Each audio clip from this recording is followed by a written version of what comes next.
Salut à tous, de retour sur cette série consacrée aux leurres avec une sélection par espèce de 5 types de leurres référents pour moi. Aujourd'hui, on va parler des leurres à perche, et en tout cas des 5 types de leurres que j'emmène systématiquement au bord de l'eau pour ce qui est de traquer la perche.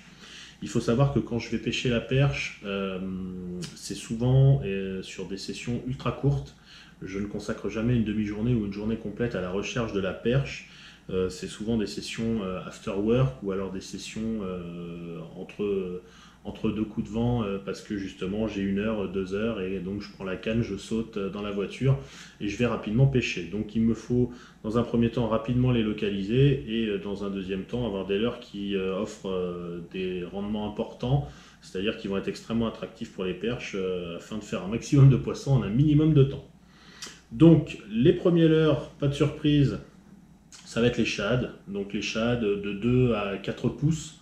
Les 4 pouces étant réservés à la pêche des perches de plus grande taille. Donc bon, cette année, c'est vrai que je ne les ai pas utilisés parce que les grosses perches du lac Léman ne se sont pas présentées sur les bordures. Et donc la taille que j'utilise principalement va être le 3 pouces. Le 2 pouces, je vais l'utiliser volontiers en début de saison quand les perches sont encore un peu timides, ne sont pas encore passées vraiment sur de la nourriture, je dirais, d'alevin.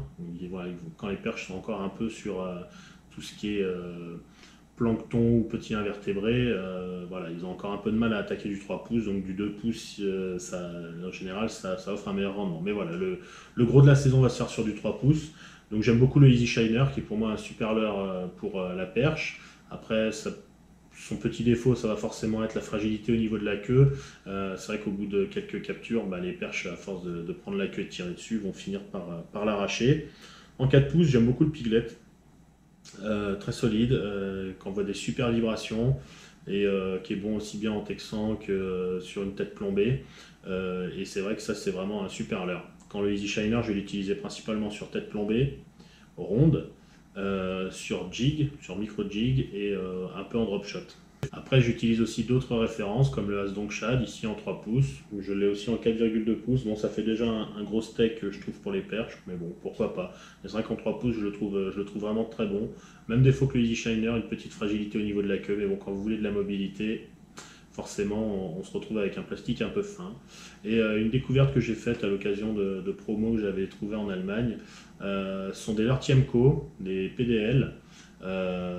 Ici, c'est un modèle en 4 pouces, je crois, 3 pouces et demi, pardon.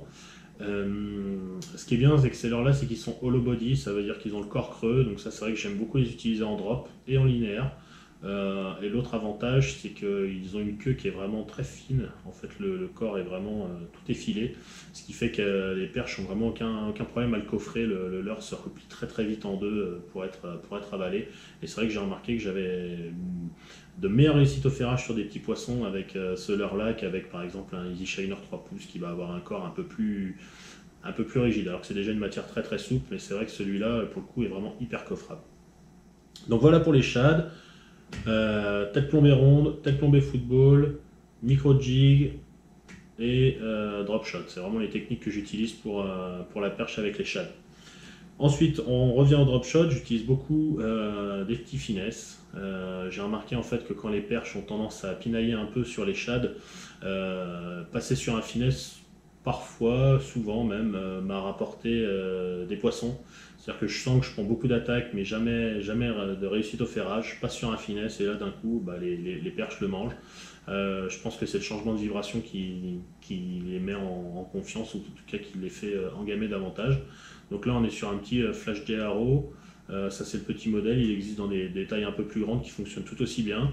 Et ici, ce sont des petits finesses de chez Bobby Garland. Donc ça, c'est des finesses que j'ai trouvées aux États-Unis. J'avais acheté ça dans un Bass Pro Shop. Je crois que vous en avez 18 ou 20 et j'avais dû payer quelque chose comme 2-3 dollars le paquet. Donc pour le coup, ils sont vraiment très très souples.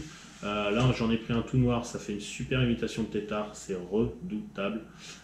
Et ici, je dirais vraiment une imitation type fourrage. Après, j'ai du Fire Tiger, j'ai des roses, des choses un peu plus flashy, parce que c'est vrai que les perches étant très versatile. Il faut avoir beaucoup de palettes de couleurs parce que il suffit qu'un nuage se mette devant le soleil pour que les touches d'un coup redescendent et à ce moment-là il faut changer de couleur immédiatement pour retrouver de l'activité chez le poisson. Donc les finesses en drop, je les utilise aussi avec des TP en darting principalement, donc des TP avec une plombée pointue. En twitchant, ça permet de faire une nage très erratique, ça marche très bien avec les finesses. Après, ça doit pouvoir s'utiliser sur des micro-jigs. Moi, perso, je ne les utilise pas sur les micro-jigs. Sur les micro-jigs, je préfère largement utiliser cette troisième catégorie de leurres, ce qu'on appelle les créatures. Là, en l'occurrence, ce sont des hogs. J'utilise aussi volontiers des écrevisses, des petites imitations d'écrevisses. Donc là, c'est des leurres que j'aime beaucoup faire évoluer sur le fond avec principalement des micro-jigs.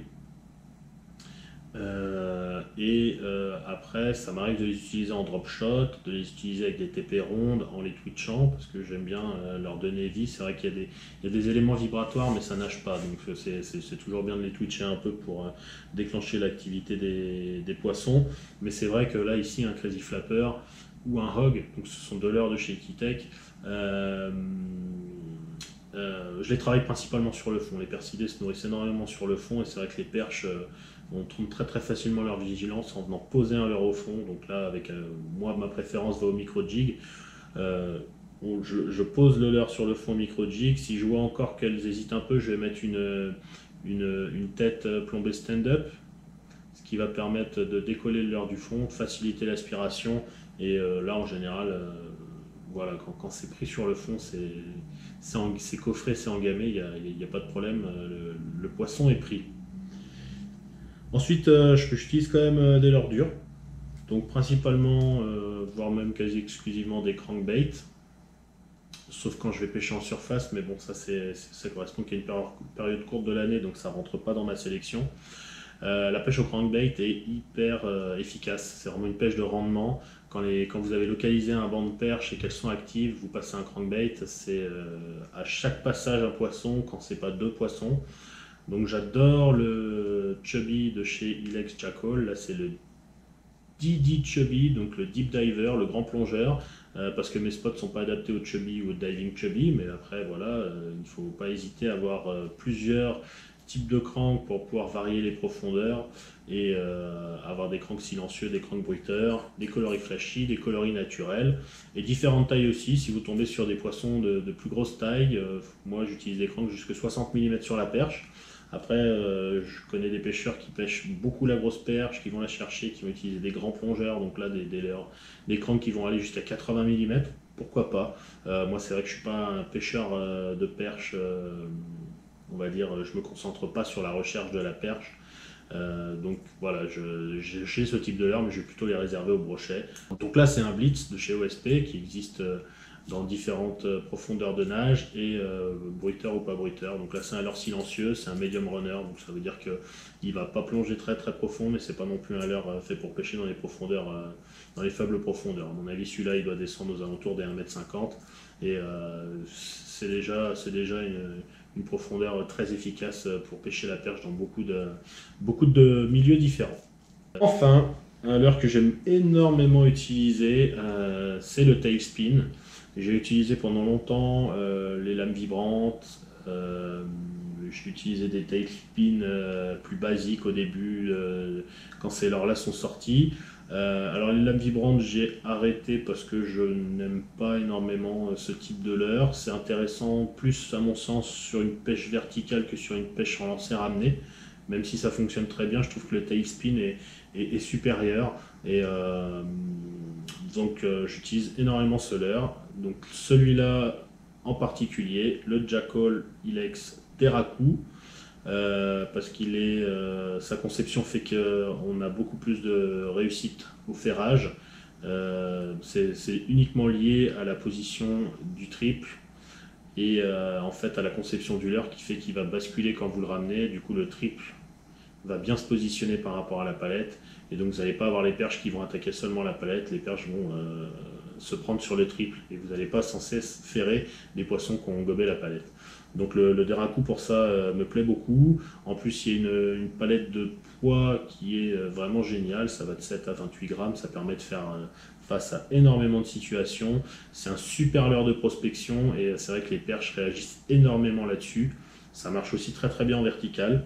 Maintenant cette année j'ai rentré une petite nouveauté que j'ai trouvée en Suisse. J'ai appris par la suite que c'était distribué à partir de cette année par Ultimate. C'est le spin de chez Duo. Donc ça c'est un modèle et une taille et un grammage qui n'est pas disponible en France. Mais bon, ce qui est intéressant c'est que la palette a été montée sur l'axe et que le triple est derrière. Rien de révolutionnaire, mais ça devrait permettre aussi là de réussir beaucoup de ferrage. Donc voilà, une petite nouveauté à essayer sur les tailspins. On verra ce que ça donne. Je ferai peut-être un petit retour sur une vidéo de pêche à la perche durant la saison prochaine.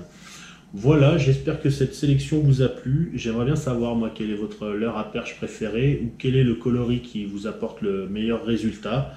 Je vous dis à très bientôt pour une prochaine vidéo encore une fois, ce sera sur les leurres. Je ne sais pas si je continuerai directement sur les espèces ou si je vous présenterai une sélection de big bait ou autre. Voilà, allez, à très bientôt, ciao.